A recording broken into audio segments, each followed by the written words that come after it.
Rajouri encounter में हमारे 4 जवान शहीद हो गए हैं। मुठभेड़ में एक आतंकी को भी ढेर किया गया है। बाजीमल इलाके में घिरे हुए हैं इस समय 3 आतंकी। राजौरी में सुबह से ही एनकाउंटर जारी था, दोनों ही तरफ से इस समय भी गोलीबारी चल रही है। लेकिन दुखद खबर यह है, बुरी खबर यह है कि इस पूरी मुठभेड़ में हमारे 4 जवान शहीद हो गए हैं। हालांकि एक आतंकवादी को मार गिराया गया है और 3 आतंकवादियों को घेरा हुआ है इस समय सुरक्षा बलों ने। बाजीमल इलाके में ये पूरा एनकाउंटर सुबह से ही जारी है। फिलहाल खबर ये मिल रही है कि 4 जवान शहीद हो गए हैं। रजत वोरा जी न्यूज संवाददाता हमारे साथ जुड़ रहे हैं। रजत, इस एनकाउंटर में हमारा बड़ा नुकसान हो गया है, 4 जवान शहीद हो गए हैं, फिलहाल क्या अपडेट?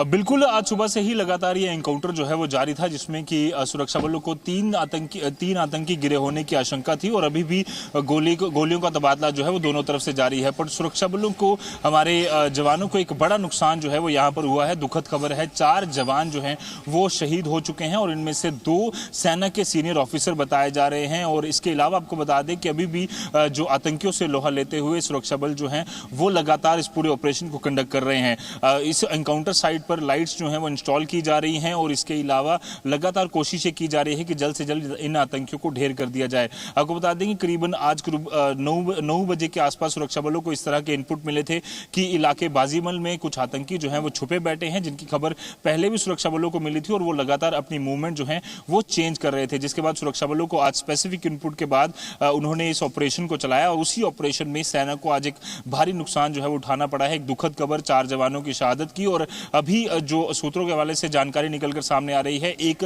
आतंकी को भी ढेर कर दिया गया है। पर ऑफिशियल जानकारी इस पर आना बाकी है। पर लगातार आतंकियों से लोहा लेते हुए ये हमारे जो जवान हैं वो वीरगति को प्राप्त हुए और अभी भी जो ऑपरेशन है वो लगातार जारी है।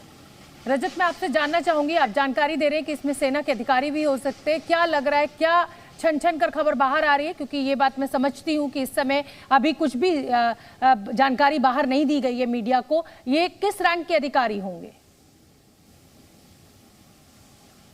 सूत्रों से मिली जानकारी के मुताबिक जो है वो कैप्टन रैंक के एक अधिकारी हैं। हालांकि इस पर आधिकारिक बयान जो है वो सामने नहीं आया है, पर जिस तरह की खबरें सामने आ रही हैं वो यही है सूत्रों के हवाले से। पर अभी भी सेना की तरफ से ऑफिशियल बयान साझा नहीं किया गया है और लगातार कोशिश पहले यही है कि इन जवानों की जो बॉडीज़ हैं उन्हें पहुँचाया जा सके हॉस्पिटल में और इसके अलावा पोस्टमार्टम करने के बाद ही बाकी जो बातें हैं वो क्लियर की जाएंगी। पर जो नुकसान है वो काफ़ी बड़ा है। इससे पहले भी हमने देखा था कोकरनाग इलाके में जो बड़ा एनकाउंटर हुआ था, उसमें भी हमारे 5 जवान शहीद हो गए थे। उसमें भी एक कर्नल रैंक के ऑफिसर थे और काफी नुकसान जो है वो झेलना पड़ा था। हालांकि उसमें भी एक टॉप आतंकी को मार गिराया गया था और इस एनकाउंटर में भी सेना को पूरी उम्मीद है कि इसमें भी 2 से लेकर जो 3 आतंकी हैं वो डांगरी हमले से लेकर बाटादुड़िया हमले में जो इन्वॉल्व थे उनमें से आतंकी हो सकते हैं और इसीलिए एनकाउंटर इतना बड़ा माना जा रहा है और इसमें जरूर उम्मीद है सुरक्षा बलों को कि किसी बड़े आतंकी के मारे जाने की खबर जरूर सामने आएगी।